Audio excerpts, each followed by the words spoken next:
Baik, selamat bertemu kembali pada klasifikasi berbasis objek atau disingkat dengan OBIA, Object Based Image Analysis. Jadi analisis citra berbasis objek. Nah, bagaimana konsepnya? Nah, sini kita sesungguhnya klasifikasi berbasis objek ya. Itu adalah kita mengklasifikasikan piksel-piksel yang sudah dikelompokkan menjadi suatu kelompok yang homogen. Jadi yang sudah dikelompokkan menjadi objek atau segmen, atau yang sering juga kita sebut dengan super pixel. Jadi artinya sekumpulan piksel yang sudah homogen itu disebut dengan super pixel, atau kita sebut juga dengan objek atau segmen. Kenapa kita sebut objek ya? Karena memang biasanya secara umum dia akan mengikuti bentuk-bentuk sebuah objek, karena ini syaratnya adalah sama dan berdekatan, ya, berbatasan. Jadi dengan kata lain, segmen adalah sekumpulan dari piksel yang homogen dan saling berdekatan atau berdampingan, ya, adjacent, yang disebut dengan segmen. Sedangkan metode klasifikasinya sama, bisa menggunakan supervised, unsupervised, parametrik, non parametrik, itu bisa. Hanya saja unit terkecilnya yang digunakan itu adalah segmen. Jadi unit terkecil dari training areanya adalah segmen itu sendiri. Nah, kalau kita gambarkan flow-nya, ini adalah citra. Nah, sebelum diolah, diklasifikasi, dia disegmentasi dulu. Jadi segmentasi ini adalah wajib. Nah, kita akan melakukan klasifikasi berdasarkan segmen hasil dari segmentasi. Nah, itu yang disebut dengan klasifikasi berbasis objek. Sedangkan metodenya boleh menggunakan pendekatan secara kuantitatif, boleh kualitatif, boleh supervised, unsupervised. Nah, itu membedakan antara yang berbasis objek dengan berbasis piksel. Kalau berbasis piksel, ini diloncatin, segmentasi ini diloncatin. Jadi citra asli ya langsung diklasifikasi. Demikian. Jadi karena di sini segmentasi ini, saya ulangi, tujuannya adalah untuk menghomogenkan piksel-piksel yang sangat beragam untuk meningkatkan klasifikasi. Nah, ini biasanya digunakan pada citra yang resolusi spasialnya sangat tinggi. Misalnya citra drone, UAV ya, yang resolusi spasialnya sampai dengan 1 meter, setengah meter. Kemudian juga mungkin ada yang sekarang kalau menggunakan drone 10 cm, 15 cm. Ya. Nah, sini segmentasi ini bekerja atas hasil OBIA ini bekerja atas nama hasil dari segmentasi gitu ya. Mari kita lihat di sini. Ya, contoh segmentasi.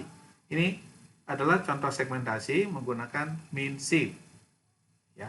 Coba misalnya jika mean shift ini kita bandingkan, yang sebelah kiri juga hasil segmentasi, yang sebelah kanan juga hasil segmentasi. Kita bandingkan apa yang berbeda di sini. Yang berbeda adalah nilai nilai spektral radiusnya, jadi range radiusnya berbeda, ya. Jadi di sini range radiusnya sebelah kiri ini lebih rendah, sedangkan yang sebelah kanan lebih tinggi. Nah, dengan menaikkan range radius ini, apa yang kita lihat di sini segmentasinya bertambah. Ya, coba di sini ada yang sebelah kiri, di sini ada vegetasi pohon, sini hanya satu poligon, sedangkan jika range-nya ya, range radiusnya dinaikkan, maka dia akan menghasilkan segmen yang lebih banyak. Jadi yang ini segmennya naik sini ya, kita lihat sini. Ya, jadi yang sebelah kiri menggunakan HR-nya adalah 18,5, yang sebelah kanan adalah 19,5. Nah, bagaimana jika kalau kita tingkatkan di spasialnya? Ya.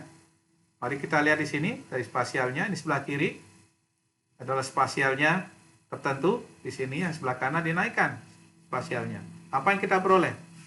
Apa yang kita lihat? Jadi kalau kita naikkan spasialnya, maka jumlah segmennya itu akan semakin kecil. Jadi artinya radius pencariannya itu akan jika semakin panjang, maka kita akan mendapatkan jumlah segmen atau jumlah yang homogen itu semakin sedikit. Ya, bahkan kalau semakin jauh sekali, itu biasanya hampir tidak terjadi segmentasi. Nah, perlu diingat di sini. Jadi pada saat kita melakukan segmentasi tergantung pada objek kita yang akan kita segmen. Apakah kita mau mengsegmen kelapa sawit akan berbeda dengan kita mensegmentasi palem walaupun sama-sama nipah misalnya, walaupun sama-sama keluarga palem. Atau kalau kita mensegmentasi misalnya meranti, kelompok meranti dengan kelompoknya akasia misalnya yang lebih kecil tajuknya, itu berbeda, ukuran HS-nya akan berbeda, HR-nya berbeda, juga minimum size-nya juga akan berbeda. Ya. Bagaimana kita juga akan melihat ini, kita coba membandingkan antara metode segmentasi yang menggunakan watershed misalnya dengan MinShift. Yang sebelah kiri, ya ini adalah citra yang di segmen adalah di daerah Situ Gede, Bogor, dekat kampus PB Bogor. Nah, yang sebelah kiri, yang di tengah ini adalah hasil segmentasi. Ya, kita menggunakan pendekatan watershed. Kalau kita lihat pendekatan watershed, ya, dia karena watershed itu mirip dengan pencarian dari cekungan-cekungan, ya, atau kelas elevasi, maka ini sangat detail gitu ya, sangat detail. Coba badan air aja nih semuanya tersegmen. Tapi kalau kita lihat kalau kita lakukan dengan MinShift, maka hasilnya jadi ini batas segmentasi adalah yang kuning ini.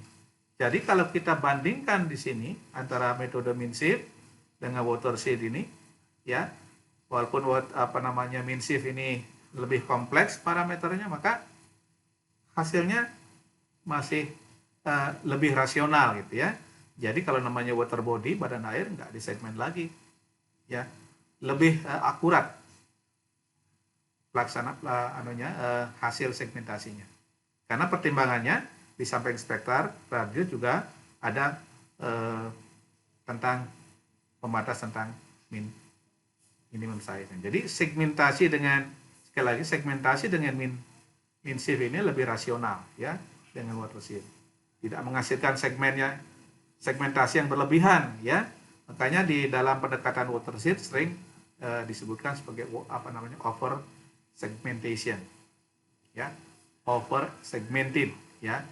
Jadi watershed ini tampak terlalu sensitif terhadap noise yang ada dalam objek.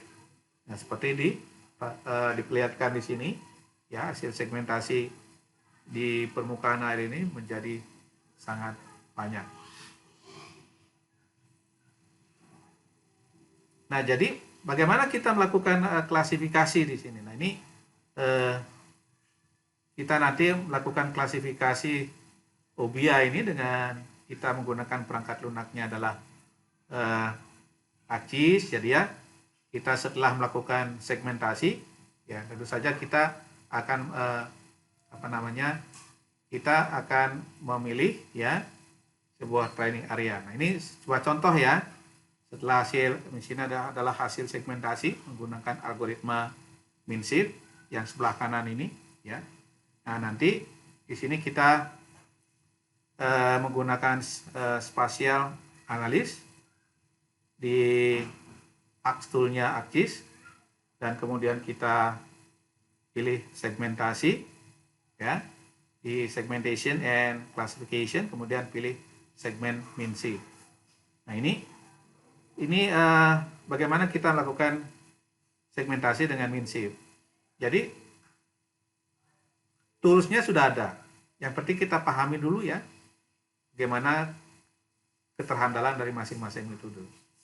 Nah, inputnya bisa kita menggunakan berbagai macam format. Kalau di ACIS ini bisa menggunakan IMG formatnya, ya, bisa menggunakan TIFF ya.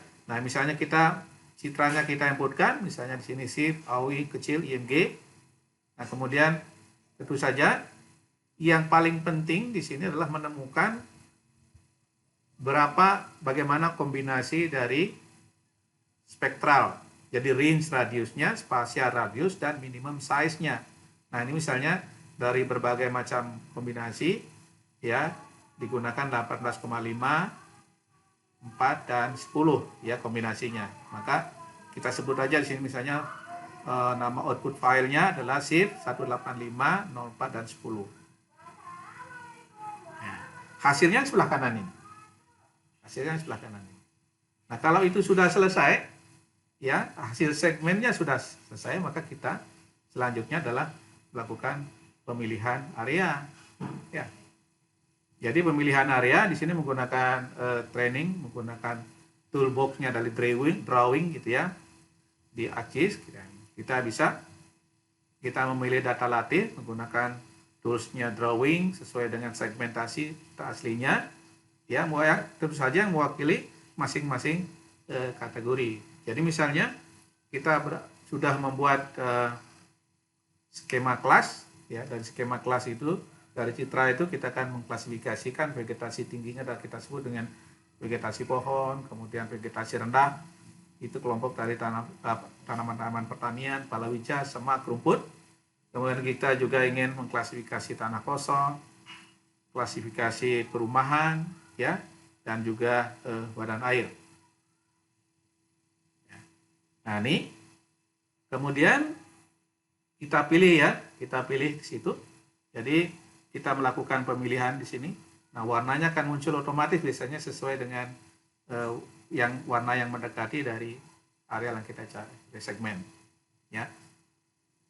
Nah, jadi misalnya dari sini kita memilih misalnya untuk satu kelas, ya, untuk satu kelas tertentu, bisa juga misalnya dari vegetasi pohon misalnya. Nah, karena kita akan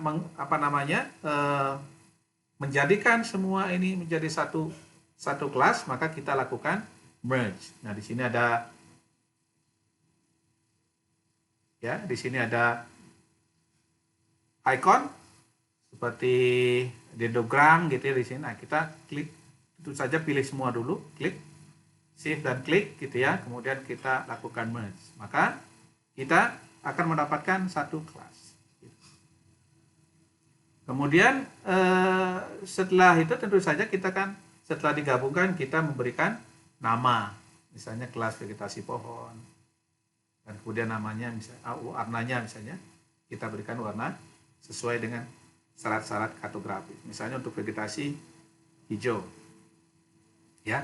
Jadi misalnya kita berikan nama, ya, class name-nya itu adalah vegetasi pohon, kemudian warnanya kita rubah di sini, ya, misalnya menjadi warna hijau.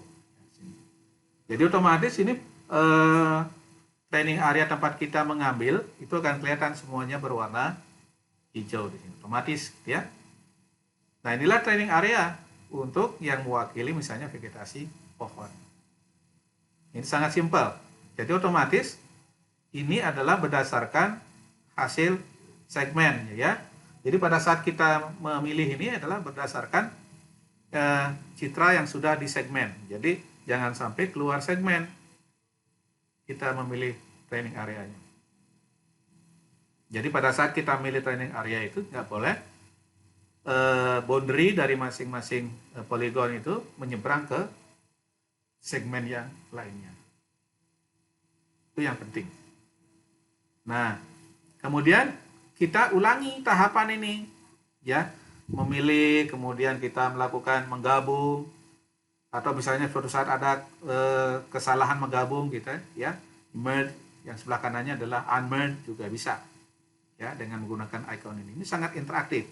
Nah, pada saat memilih training area juga, saya sarankan selain menggunakan segmentasi, hasil segmentasi, bisa juga menggunakan file aslinya. Nah, demikian. Nah, ini misalnya kita ulangi untuk vegetasi pertanian atau vegetasi bawah, ya. Kemudian dilanjutkan dengan vegetasi dengan kategori yang lain, misalnya badan air, ya. Jadi kita lakukan itu, ya, sehingga kita akan mendapatkan sejumlah training area yang mewakili semua kelas yang kita sudah desain. Ya, kemudian untuk area terbangun, misalnya terpilih lagi, ya, seperti ini. Jadi ingat area terbangun, misalnya perumahan, kantor, gitu ya, itu juga dipilih gitu ya. Nah, kalau Anda mengkelaskan beda antara aspal, jalan beraspal dengan perumahan, Anda bisa juga bedakan buat kelas tersendiri. Ya, misalnya kita membedakan ini, ya, area terbuka yang diperkeras misalnya, aspal misalnya, kita bisa membuat kelas seperti itu, sehingga pada akhirnya kita hanya mempunyai misalnya di sini 5 kelas saja ya. Vegetasi tinggi, vegetasi rendah, perumahan, badan air ya, kemudian area yang diperkeras, area terbuka diperkeras, misalnya jalan ya. Nah ini kita sudah dapatkan ya.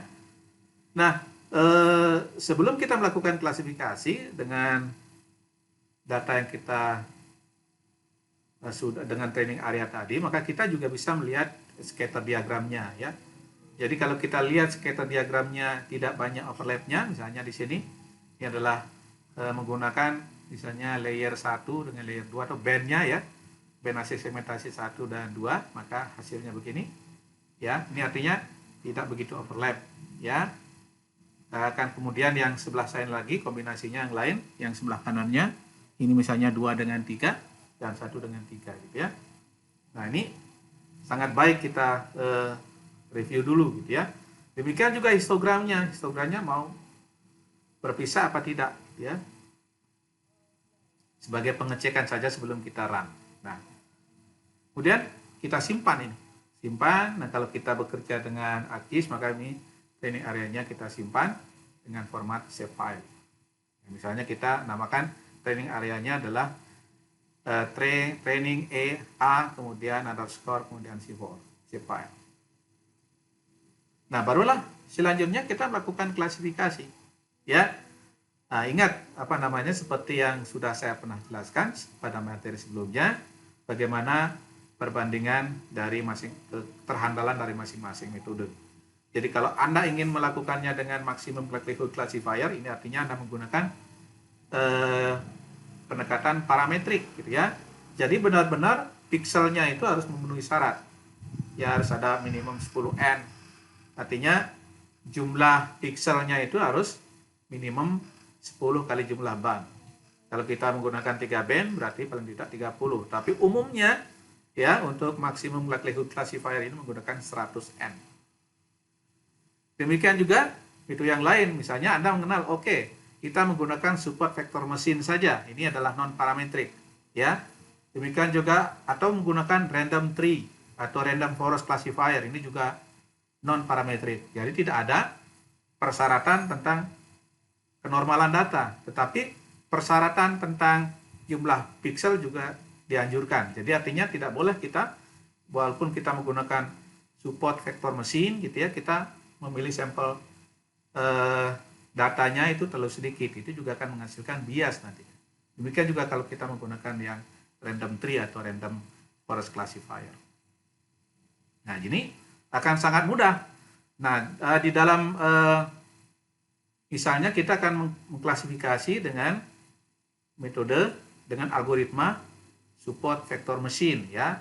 Nah, kalau di dalam support vector machine ini kita ya, seperti yang sudah saya jelaskan dulu, kita akan mencari ya vektor-vektor pembantu.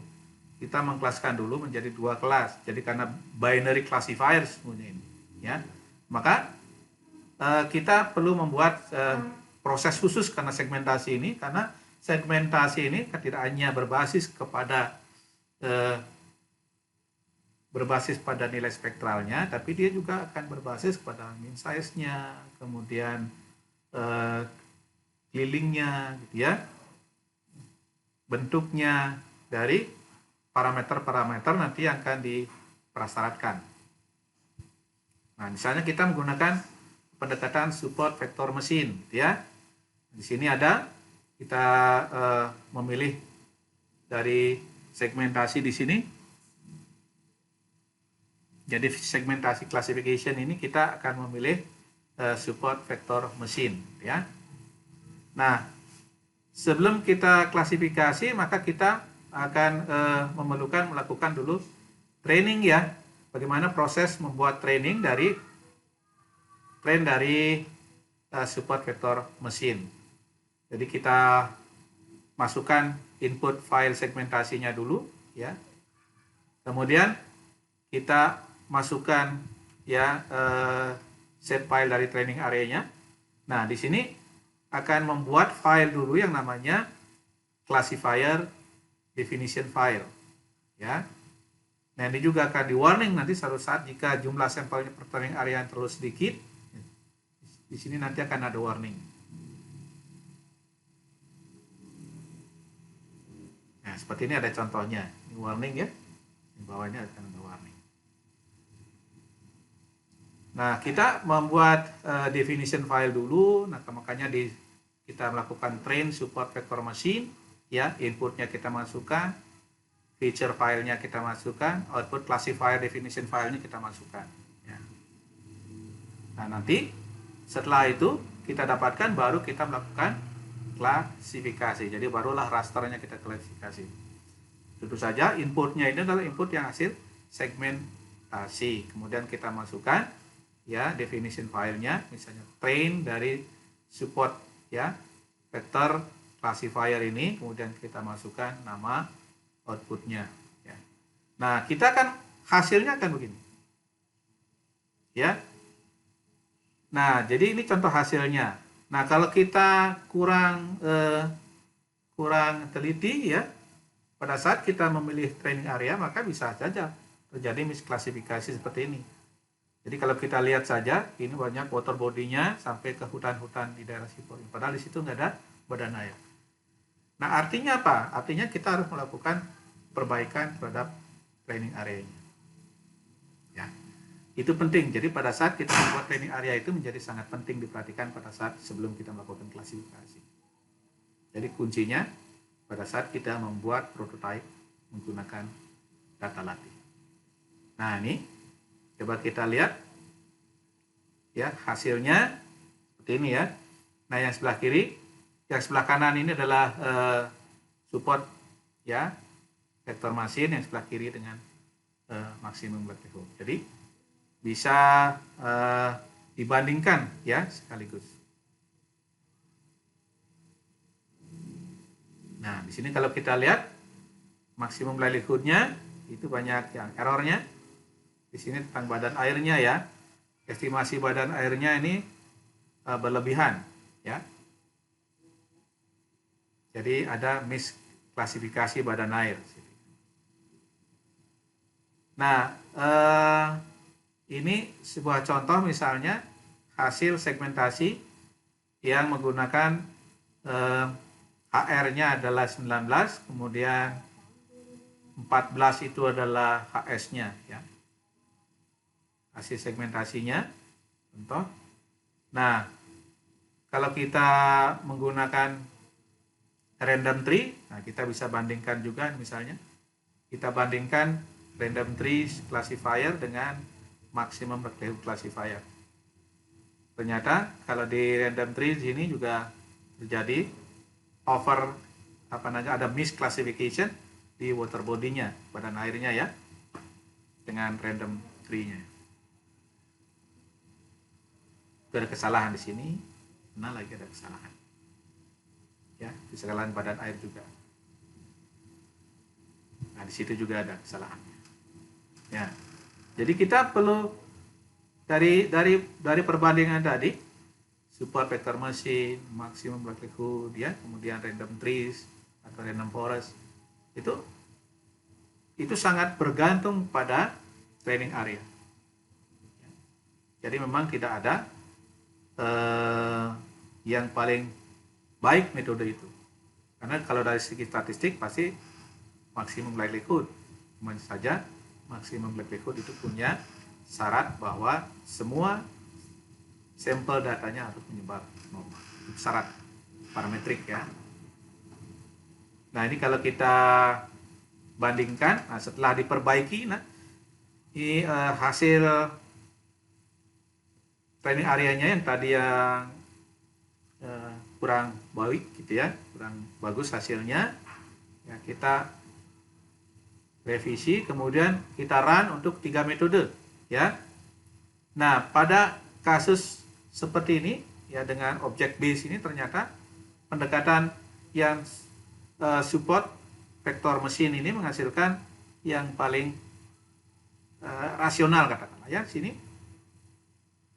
lebih rasional, lebih bagus tanda kutip ya dari segi visual saja dibandingkan dengan random forest atau random trees dan maksimum likelihood. Ya, coba kalau kita lihat ini terlalu banyak detail ya.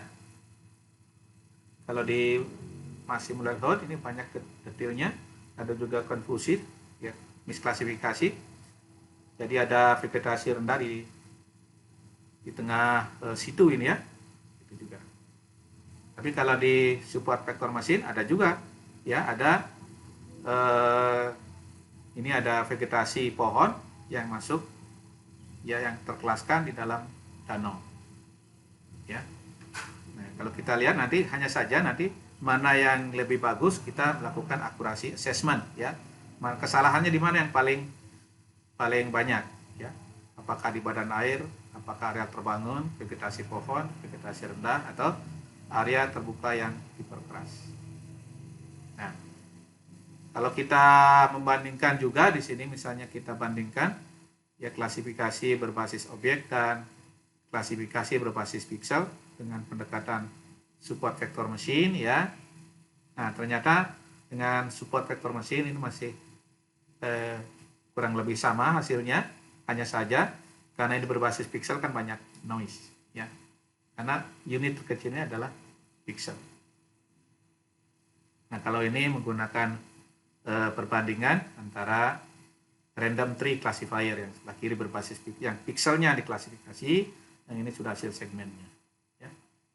Ternyata looks good kalau kita sudah menggunakan pendekatan berbasis objek, lebih bagus ya dibandingkan dengan kalau kita menggunakan yang berbasis pixel. Ya. Semuanya ya ini baik yang di support vector machine, kemudian di sini yang di random trees ya, maupun ya misalnya menggunakan maximum likelihood classifier. Ya. Nah, untuk yang berbasis apa namanya, kalau kita running yang menggunakan unsupervised learning ya, jadi artinya kita tidak menggunakan training area, kita mengkelaskan saja ya. Ini contoh kita mempunyai 5 kelas dengan unsupervised dari pixel-pixel yang ada, kemudian ini hasil klasifikasi dari hasil segmentasi. Nah, tinggal kita memberikan nama saja, misalnya yang sebelah kanan ini ya, satu kelas, hanya saja kalau kita lihat sebelah kanan ini ada konfusi ya antara kelas badan air gitu ya, badan air dengan vegetasi. Oleh karena itu pada saat kita ingin mengkelaskan dengan unsupervised, maka bukan final kelas yang ditentukan, tapi kita kalau kita final kelasnya 5 kelas, maka kandidat kelasnya misalnya kita gunakan 10, 2 kali lipatnya ya. Saya kira demikian. Nah, sebagai catatan penutup gitu ya, catatan penting penutup, maka untuk citra resolusi tinggi dan sangat tinggi, klasifikasi berbasis objek itu menghasilkan hasil yang lebih rasional. Ya, nah, tentu saja yang kedua, seperti yang apa yang kita dapat lihat tadi, hasil klasifikasi sangat bergantung pada training areanya, ya, selain juga algoritmanya. Algoritma klasifikasi terbaik sangat bergantung pada kelas-kelas yang dibangun, ya, dan juga tergantung pada spesifikasi citra resolusi.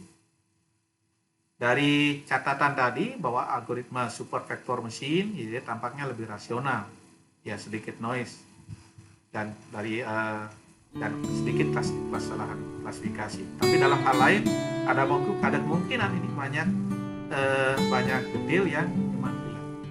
Nah, oleh karena itu saya cenderung nanti pada saat kita memilih metode mana yang paling relevan, nah kita melakukan exercise. Ya. Saya kira demikian materi yang terkait dengan klasifikasi berbasis objek ya.